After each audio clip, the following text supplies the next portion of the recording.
¿Por qué decidió escribir este libro? Porque veía que en mi profesión de la abogacía existía un vacío clarísimo. No es ya solamente que en la carrera nos enseñe esta disciplina, que es la oratoria, que es la habilidad más importante que debe tener un abogado, además de los conocimientos teóricos y prácticos del ejercicio de la profesión, sino porque yo lo pasé muy mal cuando yo inicié mi ejercicio, como muchísimos abogados, y decidí aprender la técnica de hablar en público. Y una vez que la aprendí, pues decidí enseñársela al resto de los compañeros. Pues sinceramente no se nos prepara para un juicio y hace falta mucho valor para hablar en un juicio. Por eso decidí, pues lo que había aprendido, enseñarlo a los compañeros. ¿Por qué la oratoria no aparece como una asignatura obligatoria en las universidades? Pues es una excelente pregunta. Te explico por qué. Sinceramente porque no hay profesionales que la puedan enseñar. En los últimos 100 años la retórica o capacidad de comunicación no se ha enseñado en ni una sola facultad de este país. No solamente en derecho, sino en periodismo, en empresariales, en económicas. Nos encontramos con personas que teóricamente son muy buenas, pero que cuando hablan en público demuestran lo contrario. Entonces, ¿cuál es el problema? El problema es que los primeros que deberían de hacer un curso de oratoria son los profesores, y no lo hacen. Por lo tanto, difícilmente te puede enseñar una habilidad como la oratoria quien manifiestamente pues nos muestra su incapacidad en general. No digo que no haya profesores extraordinarios, pero luego son los primeros que tienen que dar un curso de oratoria. Saber captar el interés de los alumnos por su asignatura, y no lo hacen. Aún dominando la oratoria, ¿dependemos del interlocutor? En primer lugar, hay que tener la humildad necesaria de saber que por muy bien que hable muchas veces, depende de tu interlocutor si te quiere escuchar o no. Entonces, yo recuerdo un caso de un tema laboral donde sinceramente expuse un alegato muy digno. Llevaba a un médico que hablaba en televisión española, con lo cual tenía una capacidad de comunicación bestial, y la jueza no nos hizo ni caso. Evidentemente después hablamos con ella y era que tenía un increíble dolor de cabeza, y cuando una persona tiene un dolor de cabeza da igual lo que le digas y lo que hagas. Significa que a veces, por muy bien que utilices las técnicas, dependes de tu interlocutor. Pero existe una victoria que ningún juez le podrá quitar nunca a nadie, a ningún abogado, que consiste en interpretar el alegato con tal fuerza, convicción, lucha, estructura y emoción, que por unos momentos nuestro cliente se sienta orgulloso de nosotros. Incluso aunque el juez no nos haga caso, nuestro cliente sí que tiene que ver que lo hacemos lo mejor posible. Por eso, cuando yo vi precisamente que en ese caso la jueza no nos hacía ni caso, intenté ser todavía más brillante, porque mi cliente se lo merecía. ¿Hasta qué punto es importante dominar la oratoria en un juicio? Vamos a ver, hoy en día ganar la batalla dialéctica en sala es absolutamente fundamental. Los jueces deciden el ganador en sala y después la sentencia la hacen en su casa, pues tranquilamente, o en sus despachos. Insisto, ya no solamente que los jueces deciden el ganador, sino que hay una persona muy importante que es nuestro cliente, que de las pocas cosas tangibles que ven el abogado es su interpretación en sala. Entonces, es hoy en día importantísimo. Y no nos olvidemos de una cosa. Con la nueva ley de enjuiciamiento civil, que exigía la oralidad cuando antes era por escrito, hay muchísimos abogados que antes prácticamente no hablaban en sala y ahora tienen que hablar. Pues sinceramente les cayó la ley como una losa. Entonces, ahora tienen serias dificultades para manifestar lo mucho que saben. ¿Cómo se aprende a hablar en público? ¿Cuáles son las reglas a seguir? Personas que tienen un don para la comunicación y personas que no lo tienen. Es como el don de la gracia y la sin gracia. Una persona tiene el don de la gracia, cuenta el peor chiste del mundo y todo el mundo se ríe. Y al revés, una persona tiene el don de la sin gracia, cuenta el mejor chiste y nadie se ríe. Me explico. En la comunicación es un don. Y hay gente que no lo tiene. Bien, aquellos que tengan un don para la comunicación, si además aprenden técnicas específicas, serán unos comunicadores extraordinarios. Pero los que no tengan un don para la comunicación, si aprenden técnicas, serán unos comunicadores dignos, que hoy en día ya es importante. ¿Qué es fundamental para aprender a hablar en público? Lo primero, tener la humildad de saber que hay un montón de consejos que están en los libros y en los cursos para aprenderlos. Me explico. Pretender cambiar haciendo siempre lo mismo es una pretensión totalmente irreal.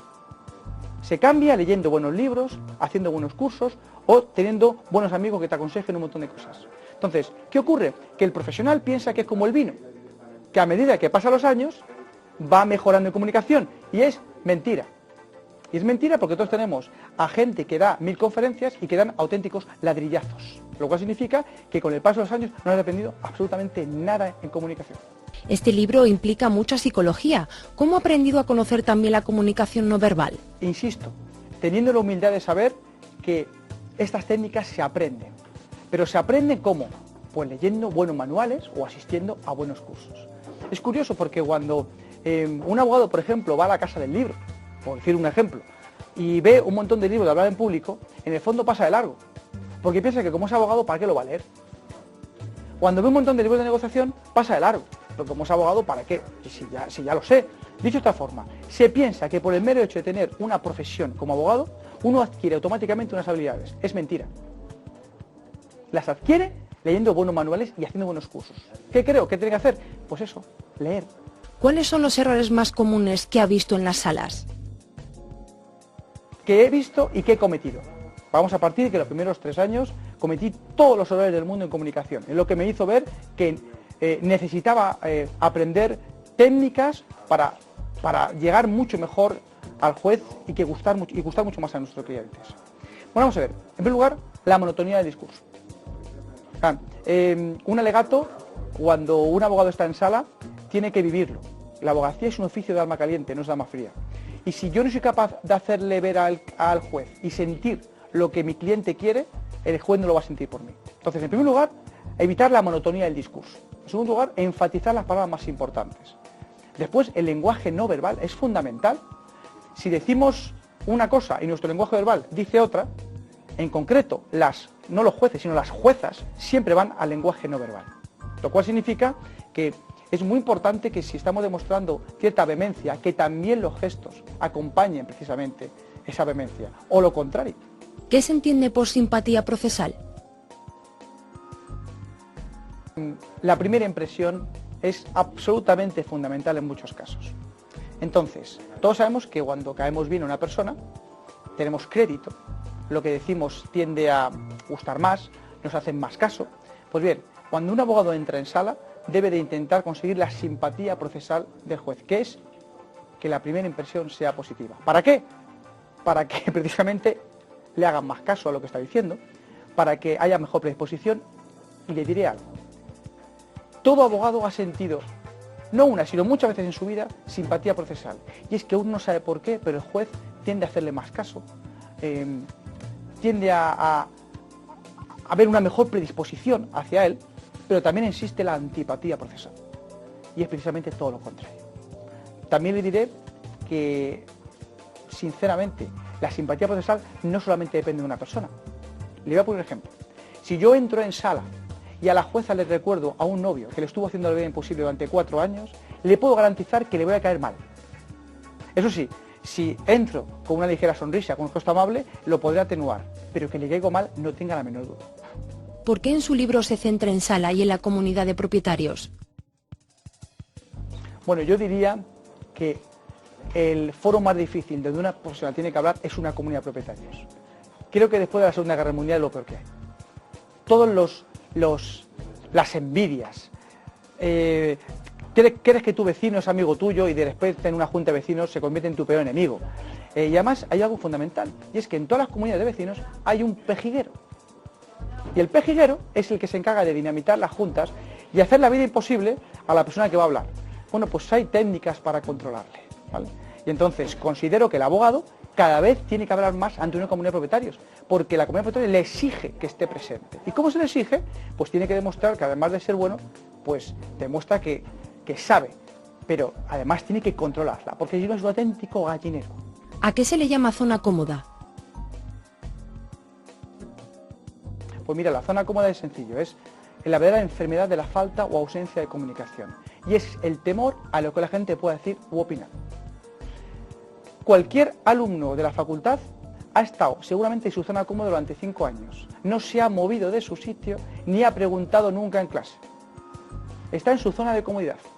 ¿Qué ocurre? Que después le estamos pidiendo, o él mismo se va a exigir, hablar en un juzgado. Evidentemente le va a costar muchísimo más. Pero si ese alumno, en vez de estar en su zona de comodidad, en su clase, sin hablar, cada vez que tenga una duda, levantará la mano, su zona de comodidad se iría ampliando. Y cada vez que realice algo en comunicación que le cueste, su zona de comodidad se amplía. Y todos tenemos zonas de comodidad cuando vamos por la calle, cuando nos acercamos a personas. Entonces, hay que intentar evitar que esa zona de comodidad sea siempre la misma. Siempre tendremos zonas de comodidad, pero hay que hacerla cada vez más grande, más grande, más grande.